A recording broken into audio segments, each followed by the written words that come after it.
Hello student, आप सभी का study with Satyabhama Singh YouTube channel में स्वागत है। तो आप सभी जैसे कि हम जानते हैं कि हमारे एग्ज़ाम जो है वो बहुत ही पास आ रहे हैं, चाहे आपके जो आबकारी का एग्ज़ाम हो जुलाई में स्टार्ट हो जाएगा, या फिर रेलवे का एग्ज़ाम हो जो ग्रुप डी वाला है वो भी आपका जुलाई के समथिंग स्टार्ट हो जाएगा। तो उन सभी के लिए जो संविधान से संबंधित वेरी इंपॉर्टेंट जो सबसे महत्वपूर्ण प्रश्न हैं उनकी सीरीज अपन लोग स्टार्ट किए थे। अब उसका नेक्स्ट पार्ट अपन लोग लेके आए हैं, तो आप लोग एंड तक बने रहिए और इसको एंड तक देखिए, ठीक है। तो चलो स्टार्ट करते हैं बिना किसी देरी का। और अगर आपने चैनल पर नए हो तो सब्सक्राइब नहीं किया है तो कर लीजिएगा, ताकि इस तरह की वीडियो आपको समय पर मिल सके, ठीक है। चलो, पहला क्वेश्चन है, भारत का संविधान कब लागू हुआ था? तो लागू की बात कर रहे हैं, अंगीकृत की बात नहीं कर रहे हैं। तो ऑप्शन नंबर बी 26 जनवरी 1950 को, ठीक है। और अंगीकृत यानी जब संविधान बना हुआ था वो बना था 26 नवंबर 1949 को। और 26 जनवरी वह डेट थी जिस पर 1930 में लाहौर नदी के तट रावी में लाहौर में रावी नदी थी, लाहौर जगह थी, वहाँ पर झंडा फहराया गया था। इसी दिन हमने अपना संविधान क्या है लागू किया था, उसी दिन की याद में। और उसी दिन को रूप में हम 26 जनवरी को क्या मनाते हैं? गणतंत्र दिवस मनाते हैं, ठीक है। गणतंत्र दिवस मनाते हैं, याद रखना है। संविधान सभा का स्थायी अध्यक्ष कौन था? तो आप सभी को पता है संविधान सभा का स्थायी अध्यक्ष कौन था। तो वो थे आपके डॉक्टर राजेंद्र प्रसाद। और अस्थायी जो अध्यक्ष था वो सच्चिदानंद सिन्हा थे, ठीक है। याद रखना है कौन थे? सच्चिदानंद सिन्हा। भारतीय संविधान का प्रारूप किसने तैयार किया था? तो आप सभी को पता है किसने भारतीय संविधान का प्रारूप तैयार किया था यानी बनाया था, और वो था पंडित नेहरू, भीमराव अम्बेडकर, मौलाना आजाद वल्लभ भाई पटेल। तो भारतीय संविधान का जो प्रारूप तैयार किया था वो था भीमराव अम्बेडकर, जो ठीक है, जो ड्राफ्टिंग कमेटी थी उसके चेयरपर्सन थे आपके भीमराव अम्बेडकर, जिसमें 7 मेंबर हुआ करते थे, ठीक है। नेक्स्ट क्या है, संविधान का प्रारूप तैयार करने में कितने दिन लगे? तो वो आप सभी को पता है 2 वर्ष 11 माह 18 दिन का समय है हमारे संविधान को बनाने में लगा था, ठीक है। नेक्स्ट प्रश्न क्या है, भारतीय संविधान को किस देश के संविधान से सबसे अधिक प्रभावित माना जाता है? अमेरिका, ब्रिटेन, आयरलैंड, रूस। तो भारतीय संविधान को ब्रिटेन के संविधान से सबसे अधिक प्रभावित माना जाता है, ठीक है। यहाँ से हमने मौलिक अधिकार लिए हैं, मौलिक पुनर्विलोकन की शक्ति है, जो हमारा न्यायालय व्यवस्था है वो हमने यहीं से ली है, परंतु जो हमारी संसदीय प्रणाली है वो ब्रिटेन की प्रणाली है, उसी की तरह है। नेक्स्ट है, प्रस्तावना में धर्मनिरपेक्ष शब्द किस संशोधन से जोड़ा गया था? तो आप सबको पता है 42वां संविधान संशोधन हुआ था, उसमें हमारा धर्मनिरपेक्ष जो शब्द है वो भारतीय संविधान में जोड़ा गया था, जिसमें एक रूप आपका धर्मनिरपेक्ष, समाजवादी और एकता शब्द है वो तीनों जोड़े गए थे। तो ध्यान रखना है कौन सा 42वां संविधान संशोधन 1976। नेक्स्ट है, मूल अधिकार किसका भाग है? तो मूल अधिकार भाग 3 का भाग है, भाग 2 में नागरिकता है, और भाग 1 में भारत और भारत के राज्यों के बारे में, और भाग 4 में जो आपका नीति निर्देशक तत्व राज्य के बारे में है, ठीक है। संविधान का कौन सा अनुच्छेद समानता का अधिकार देता है? तो समानता का अधिकार जो बात करता है वो कौन सा अधिकार है? तो आर्टिकल 14 आपका क्या है, समानता की बात करता है। तो ध्यान रखना है, नागरिकों को कानून के समक्ष समानता का अधिकार, विधि के समक्ष संरक्षण का अधिकार जो हमारे 14 के तहत प्रदान किया गया है, अनुच्छेद 14 के तहत, ठीक है। संपत्ति का अधिकार अब क्या है? मौलिक अधिकार, कानूनी अधिकार, नागरिक अधिकार, वैकल्पिक अधिकार। तो आपको पता है ये हमारा लीगल राइट है, और इसको कब हटाया गया था? ये फंडामेंटल राइट हुआ करता था, इसको 44th अमेंडमेंट यानी 44वां संविधान संशोधन 1978 के तहत हटाकर अनुच्छेद 300 का में इसको रख दिया गया, ठीक है। वहाँ पर ये लीगल राइट है तो कॉन्स्टिट्यूशन राइट, परंतु कॉन्स्टिट्यूशन राइट में एक फंडामेंटल राइट भी होता है, वो ना होकर एक लीगल राइट है। एक इसके तहत एक संपत्ति अधिकार अधिनियम बनाया, वहाँ से हमें संपत्ति के अधिकार प्राप्त होते हैं। नेक्स्ट है, प्रस्तावना में न्याय शब्द किन रूपों में उल्लेखित है?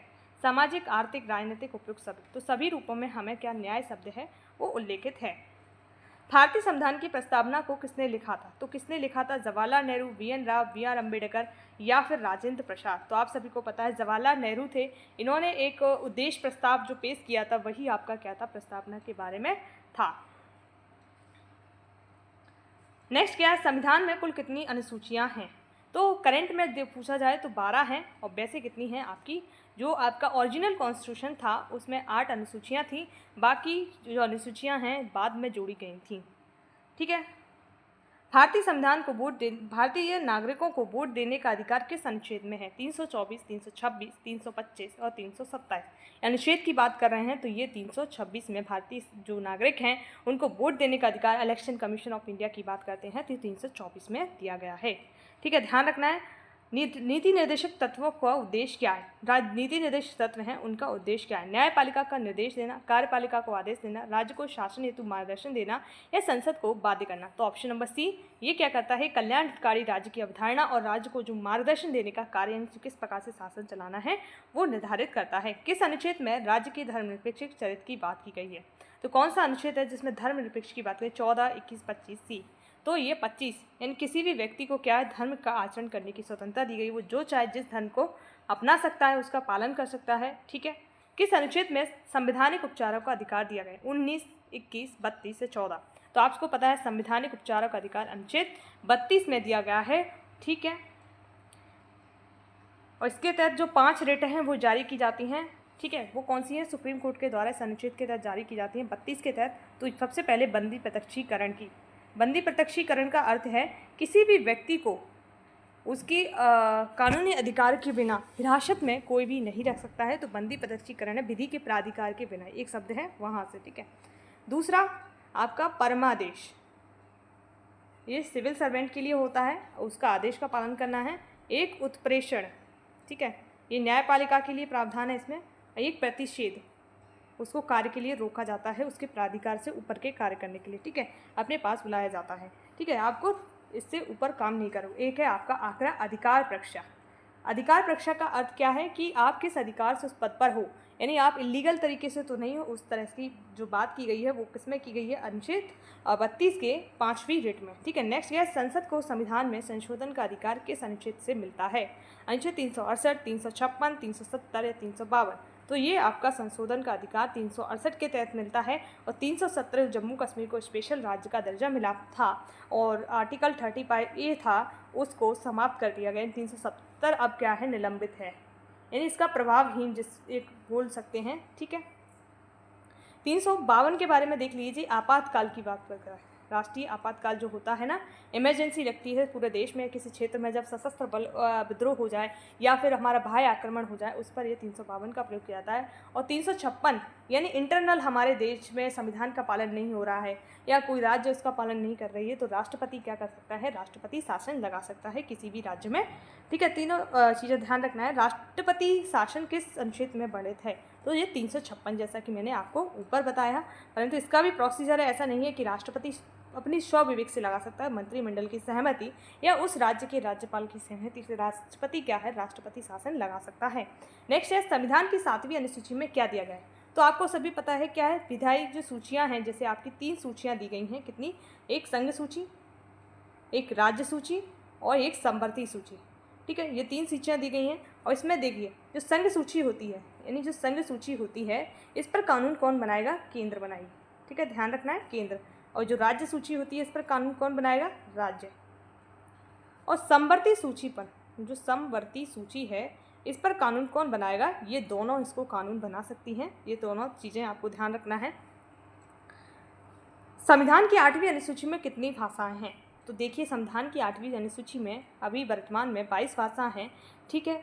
और इसमें जो भाषा नहीं है वो भोजपुरी नहीं है, क्योंकि भोजपुरी और राजस्थानी ये सभी हिंदी का रूपांतरण है। भोजपुरी एक बोली है। ठीक है। भारतीय संविधान की सबसे बड़ी विशेषता क्या है? लचीलापन है, कठोरता है, सर्वोच्चता है, इसकी विस्तृतता है। यानी सबसे बड़ा संविधान हमारा क्या है? विश्व में ऐसा कोई संविधान नहीं है जिसमें 395 आर्टिकल हों। और ये तो हमारे मूल संविधान के आर्टिकल हैं, बाकी आर्टिकल तो और भी हैं उसके अंदर, जैसे लगभग 450 के समथिंग अराउंड अपने आर्टिकल्स होते हैं। तो इतना बड़ा संविधान किसी का नहीं है। हमारा भारत का जो संविधान है विस्तृत संविधान है, क्योंकि हमने अपने संविधान में उन सभी तत्वों का समावेश किया है जो हमारे देश के नागरिकों के लिए ज़रूरी है और हमारे देश के जो सुचालन नहीं बोलते, सबसे अच्छे संचालन के लिए आवश्यकता है, उसके लिए ज़रूरी है। ठीक है। मौलिक कर्तव्य किस अनुच्छेद में वर्णित हैं? तो ये मौलिक कर्तव्य प्रारंभ में हमारे संविधान में नहीं थे। जब 42वां संविधान संशोधन किया गया था 1976 में, उस समय आपकी इंदिरा गांधी थी और तब जो 51A अनुच्छेद है इसमें जोड़ा गया और इसमें 10 मौलिक कर्तव्य प्रारंभ में थे। 11वां मौलिक कर्तव्य है 86वां संविधान संशोधन 2002 के तहत शिक्षा का अधिकार, यानी माता पिता को बच्चों को शिक्षा प्रदान करनी चाहिए, वो आपका 11वां अनुच्छेद जोड़ा गया, यानी इसका जो सब क्लॉज बोल सकते हैं 51A सब क्लॉज 1। ठीक है। नेक्स्ट है यदि संविधान की पहली बैठक कब हुई थी? तो ये काफ़ी ज़्यादा प्रश्न पूछा जाता है। तो 9 दिसंबर 1940 को संविधान की पहली जो बैठक है वो हुई थी। तो ध्यान रखना है, काफ़ी ज़्यादा इंपॉर्टेंट है। बाकी डेट से तो हम अवगत हैं। जैसे इस समय हमारा संविधान लागू हुआ, 15 अगस्त 1947 को हम आज़ाद हुए, 26 नवंबर 1949 को हमारा संविधान जो है बनकर तैयार हुआ था। ठीक है। संविधान की में कुल कितने भाग हैं? तो हमारे संविधान में वर्तमान में 22 भाग हैं। तो ध्यान रखना है कितने, 22 भाग हैं। राज्यपाल की नियुक्ति कौन करता है? प्रधानमंत्री, मुख्यमंत्री, राष्ट्रपति या उच्च न्यायालय?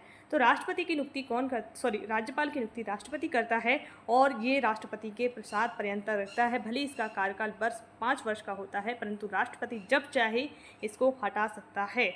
ठीक है। भारत का प्रथम नागरिक कौन होता है? तो बताइए, राष्ट्रपति, प्रधानमंत्री, उपराष्ट्रपति, लोकसभा अध्यक्ष? तो ये राष्ट्रपति जो होते हैं भारत के प्रथम जो नागरिक बोला जाता है वो होते हैं। कई बार प्रश्न पूछा गया है, इसलिए इंपॉर्टेंट है। संसद के दोनों सदनों की संयुक्त बैठक कौन बुलाता है? प्रधानमंत्री होते हैं, राष्ट्रपति होते हैं, उपराष्ट्रपति या लोकसभा अध्यक्ष? तो बैठक कौन बुलाता है इसको नोट करना है। ये अनुच्छेद 108 में दिया गया है, ये राष्ट्रपति। और इसकी अध्यक्षता कौन करता है इस संयुक्त बैठक की? तो ये 118 अनुच्छेद के तहत लोकसभा अध्यक्ष। तो भी ध्यान रखना है दोनों चीज़ें, यानी 108 के तहत राष्ट्रपति बुलाएगा और 118 के तहत लोकसभा अध्यक्ष। और संयुक्त बैठक किन मामलों में हो सकती हैं? गैर संवैधानिक मामलों में आप संयुक्त बैठक बुला सकते हो। आप संविधान संशोधन के लिए संयुक्त बैठक नहीं बुला सकते हो, यानी संविधान में और कुछ आपको जिस चीज़ पर कन्फ्लिक्ट है, कोई प्रकार की चुनौती आ रही है, उस पर आप बुला सकते हो, परंतु जहाँ संविधान संशोधन की बात होगी वहाँ संयुक्त बैठक नहीं आएगी। ठीक है। लोकसभा की अधिकतम सदस्य संख्या कितनी हो सकती है? 500, 530, 552, 555।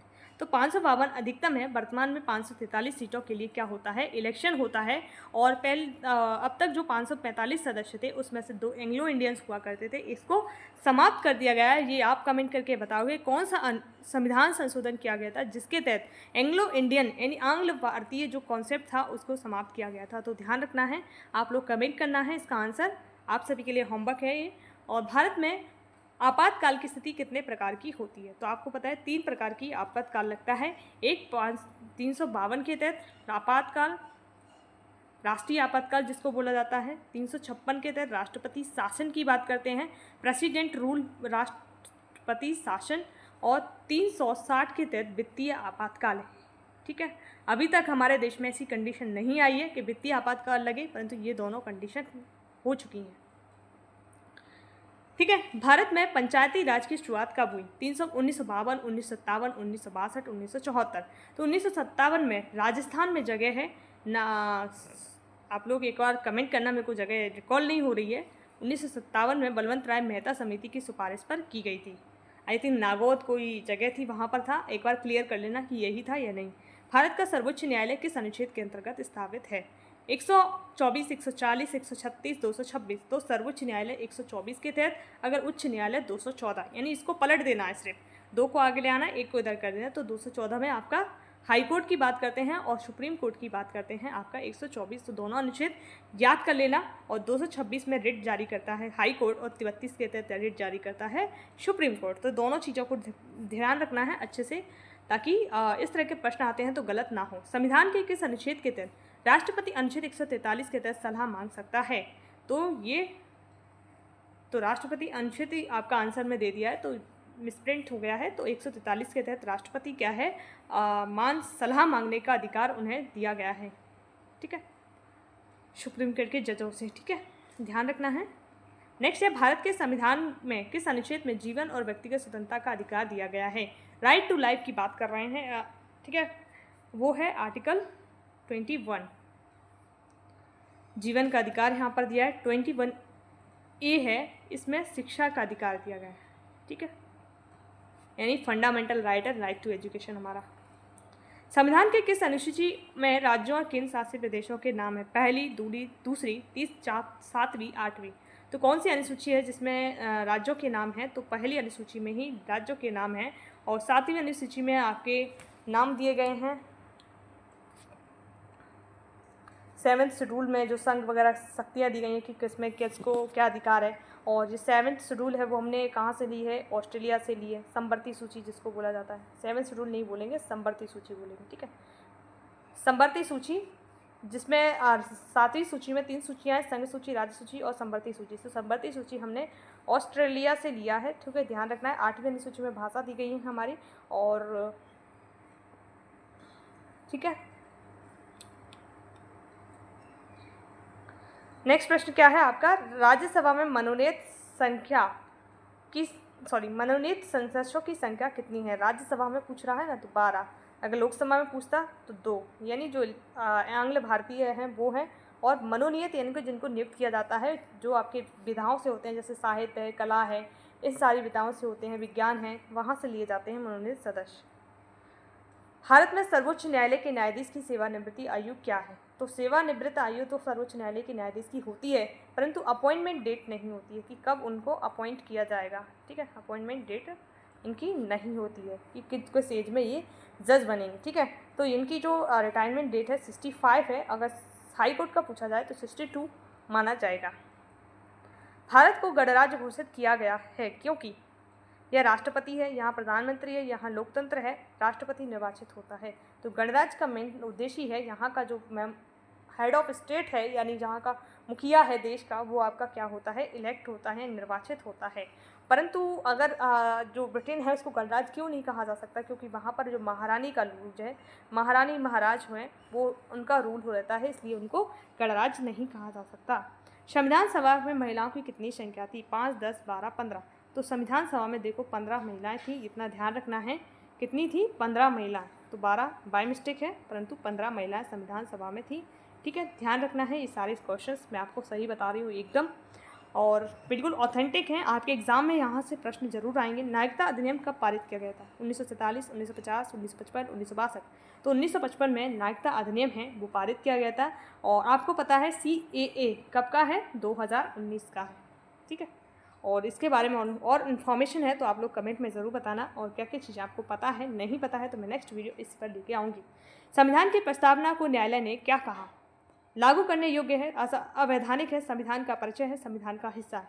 तो ये क्या है, संविधान का हिस्सा है, और इसमें संविधान में संशोधन भी किया जा सकता है, इनकी प्रस्तावना में भी अमेंडमेंट किया जा सकता है, ऐसा भी बताया गया था।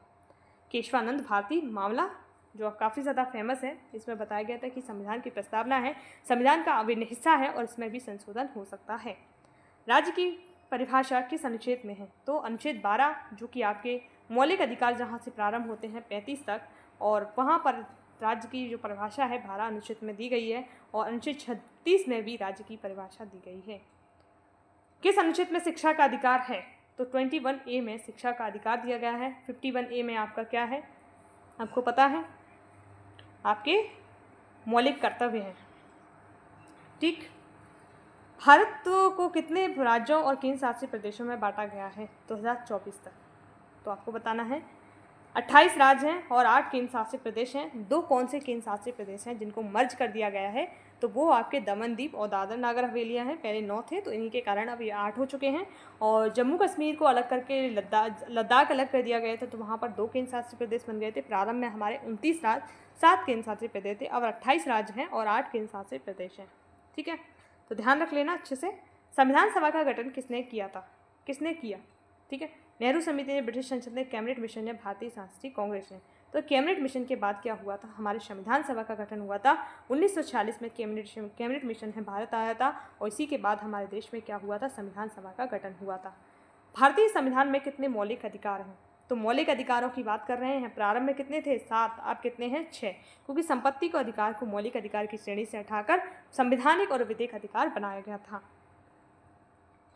संविधान सभा के प्रारूप समिति में कितने सदस्य थे, 5, 6, 7, 8। तो 7 थे, और इसके अध्यक्ष कौन थे, भीमराव अंबेडकर, डॉक्टर भीमराव अंबेडकर थे, ठीक है। भारत का संविधान किस प्रकार का, लिखित, अलिखित, लचीला, कठोर। तो भारतीय का जो संविधान है, रिटर्न कॉन्स्टिट्यूशन हमारा लिखित है। कई देशों हैं जहाँ पर अलिखित कॉन्स्टिट्यूशन है, तो भारत का संविधान क्या है, एक लिखित संविधान है, ठीक है, और विस्तृत है, सबसे बड़ा संविधान है।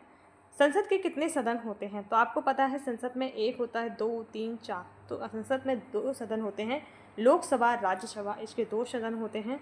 राष्ट्रपति के चुनाव में कौन भाग लेते हैं, केवल सांसद, ऐसा नहीं है, केवल विधायक, ऐसा नहीं है, सांसद और विधायक दोनों, प्रधानमंत्री और मुख्यमंत्री। तो वो सांसद और विधायक हैं, दोनों राष्ट्रपति के चुनाव में क्या लेते हैं, भाग लेते हैं। राज्यपाल कितने समय के लिए नियुक्त होता है? 3 वर्ष, 4 वर्ष, 5 वर्ष, 6 वर्ष। तो आपको पता है संविधान में बोला तो गया 5 वर्ष के लिए, परंतु ये राष्ट्रपति के क्या होता है, बताइए जल्दी। प्रसाद परंतु होता है, यानी वो चाहे जब इसको हटा सकता है। ठीक है, तो इस प्रकार टॉप 50 अपने एमसीक्यूज का कंप्लीट किए। अगर आपको अच्छा लगा हो तो चैनल को लाइक शेयर एंड सब्सक्राइब कर लीजिएगा, और ऐसी ही वीडियो देखने के लिए आप लोग चैनल पर एंड तक बने रहना करिए, ताकि आपको पूरी फुल नॉलेज मिले किसी भी टॉपिक के बारे में। ऐसा कोई टॉपिक नहीं है जिसको अपन आधा अधूरा छोड़ें। तो अपना हिस्ट्री का भी सीरीज़ चल रहा है, जहाँ पर गुप्त वंश तक अपन ने कंप्लीट कर लिया है, और उसके आगे भी अपन स्टार्ट करेंगे। तो आप लोग हिस्ट्री पूरे कंप्लीट एंड डिटेल में पूरा पढ़ाया जा रहा है। अगर आपने वीडियो नहीं देखा है तो जाकर देख लीजिएगा, एक प्लेलिस्ट बना हुआ है हिस्ट्री का, वहाँ पर वो वीडियो आपको अवेलेबल हो जाएंगी। तो जय हिंद, जय भारत, आप सभी का दिन शुभ जाए। All the best.